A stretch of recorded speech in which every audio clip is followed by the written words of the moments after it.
دوپہر کا وقت تھا۔ دوسرے گاؤں کے بڑے ڈیرے پر آج پنچایت بیٹھی تھی۔ صحن کے درمیان دریوں پر علاقے کے 3 معتبر سردار اور کئی بزرگ بیٹھے تھے، جبکہ گاؤں کے کچھ معزز لوگ ان کے گرد خاموشی سے موجود تھے۔ پنچایت کے ایک طرف مجید درانی اپنے بیٹوں اور پوتوں کے ساتھ بیٹھے تھے۔ حسیب صاحب، حمدان، غازیان اور عارض ان کے ساتھ موجود تھے۔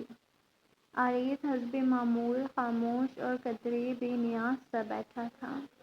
دوسری طرف عبداللہ ملک اپنے بیٹے ضیاء ملک اور پوتے زیان ملک کے ساتھ بیٹھے تھے۔ زیان خاموشی سے سامنے بیٹھے لوگوں کو دیکھ رہا تھا، جبکہ ضیاء اپنے والد کی باتیں سن رہا تھا۔ دونوں خاندان ایک دوسرے کے سامنے بیٹھے تھے، مگر ان کے درمیان برسوں پرانی دشمنی کی تلخی آج بھی واضح محسوس ہو رہی تھی۔ ایک بزرگ اور سردار نے دونوں خاندانوں پر نظریں ڈالیں۔ آپ سب کو آج یہاں اسی لیے بلایا گیا ہے کہ جو معاملہ ہے اس پہ بات چیت حل کی جائے۔ ہم نہیں چاہتے کہ پرانی رنجشیں آنے والی نسلوں تک چلتی رہیں۔ عبداللہ ملک نے ہلکی سی مسکراہٹ کے ساتھ مجید کی طرف دیکھا۔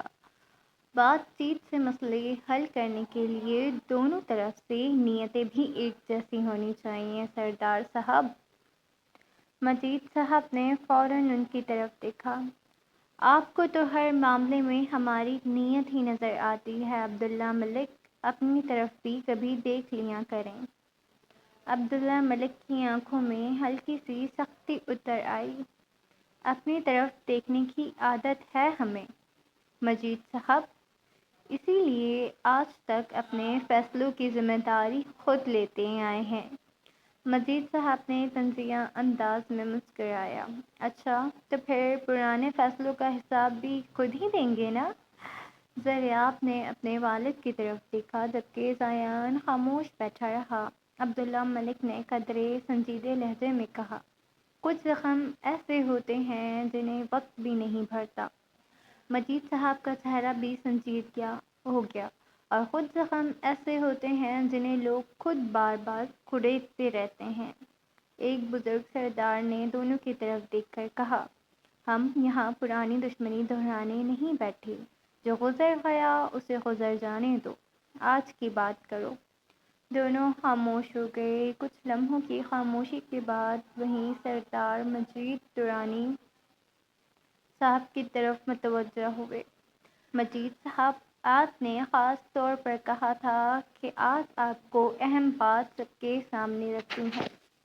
مجید صاحب نے آہستہ سے سر ہلایا۔ جی۔ انہوں نے اپنے سامنے بیٹھے خاندان کے افراد پر نظر ڈالی، پھر ان کی نگاہیں عارض پر جا ٹھہری۔ عارض نے محسوس کیا تو قدرے الجھن سے دادا کی طرف دیکھا۔ مجید صاحب نے گہری سانس لی۔ ہم نے اپنی زندگی کا ایک بڑا حصہ اس خاندان کو سنبھالتے ہوئے گزارا ہے۔ اب وقت ہے کہ آنے والے وقت کے بارے میں فیصلہ کیا جائے۔ حسیب صاحب خاموشی سے والد کو دیکھنے لگے۔ حمدان اور غازیان بھی متوجہ ہو گئے۔ مجید صاحب نے عارض کی طرف دیکھتے ہوئے کہا، ہم نے فیصلہ کیا ہے کہ ہمارے بعد درانی خاندان کی سرداری عارض سنبھالے گا۔ چند لمحوں کے لیے پورے ڈیرے میں خاموشی چھا گئی۔ عارض کے چہرے پہ صاف حیرت ابھری۔ میں؟ مجید صاحب نے اس بات میں سر ہلایا۔ ہاں تم۔ عارض نے فوراً نفی میں سر ہلایا۔ لیکن دادا، میں نے تو کبھی… ہمیں معلوم ہے، مجید صاحب نے اس کی بات مکمل ہونے سے پہلے ہی کہا، تم نے کبھی سرداری کی خواہش نہیں کی۔ عارض خاموش ہو گیا۔ مجید صاحب نے مضبوط لہجے میں کہا، لیکن سرداری صرف خواہش کا نام نہیں، یہ ایک ذمہ داری ہے۔ خاندان کے فیصلوں، لوگوں کے معاملات اور اپنی زمین کی حفاظت کی ذمہ داری ہے۔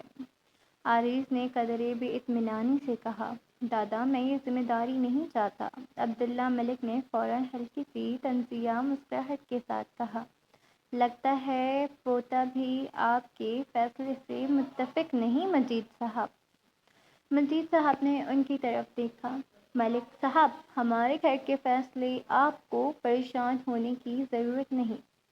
عبداللہ ملک نے بے نیازی سے کہا۔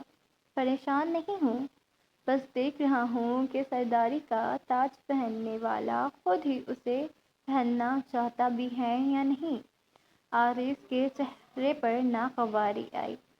وہ عبداللہ ملک کی طرف دیکھنے ہی والا تھا کہ مجید صاحب بول پڑے۔ عارف نے فوراً دادا کی طرف دیکھا۔ جی، تم ابھی خاموش رہو۔ عارف جھنبڑے بھینچے اور واپس اپنی جگہ میں بیٹھ گیا۔ مجید صاحب نے پنچایت میں موجود تینوں سرداروں کی طرف دیکھا۔ ہم نے آپ سب کو اسی لیے بلایا ہے کہ یہ فیصلہ صرف ہمارے گھر کے اندر نہ ہو۔ ہم چاہتے ہیں کہ علاقے کے بڑے اس فیصلے کے گواہ ہوں۔ ایک سردار نے پوچھا، اور آپ کے باقی بیٹے اور پوتے؟ مجید صاحب نے اطمینان سے جواب دیا، میرے سب بچے میرے لیے برابر ہیں، لیکن ہر ذمہ داری ہر شخص کے مزاج کے مطابق نہیں ہوتی۔ میں نے عارف کو اس کے مزاج، سمجھ اور فیصلے کرنے کی صلاحیت کی وجہ سے چنا ہے۔ حسیب صاحب نے خاموشی سے اپنے بیٹے کو دیکھا۔ حمدان کے چہرے پہ بھی سنجیدگی تھی، جبکہ غازیان نے ایک نظر عارف پہ ڈالی۔ عارف ابھی تک اپنے دادا کے فیصلے کو قبول نہیں کر پا رہا تھا۔ عبداللہ ملک نے اپنی جگہ پہ بیٹھتے ہوئے کہا، تو پھر آج سے درانی خاندان کا اگلا سردار بھی طے ہو گیا۔ مجید صاحب نے ان کی طرف دیکھا۔ جی، طے ہو گیا۔ عبداللہ ملک نے ہلکی سی مسکراہٹ کے ساتھ کہا۔ دیکھتے ہیں عارف درانی سرداری سنبھال کر اپنے دادا کی کتنی توقعات پوری کرتا ہے۔ عارف نے اس بار انہیں نظریں اٹھا کر دیکھا۔ اس کی آنکھوں میں غصہ صاف دکھائی دیا، مگر وہ خاموش رہا۔ مجید صاحب نے عارف کے کندھے پہ ہاتھ رکھا۔ تو گائز، آج کا ایپیسوڈ یہیں پہ اینڈ ہوتا ہے۔ امید کرتی ہوں کہ آپ لوگوں کو پسند آیا ہوگا۔ اگر آپ لوگوں کو پسند آیا تو ہمیشہ کی طرح میری آپ لوگوں سے یہی ریکویسٹ ہے کہ چینل کو لائک، کمنٹ اور سبسکرائب لازمی کر لیا کریں۔ Thank you.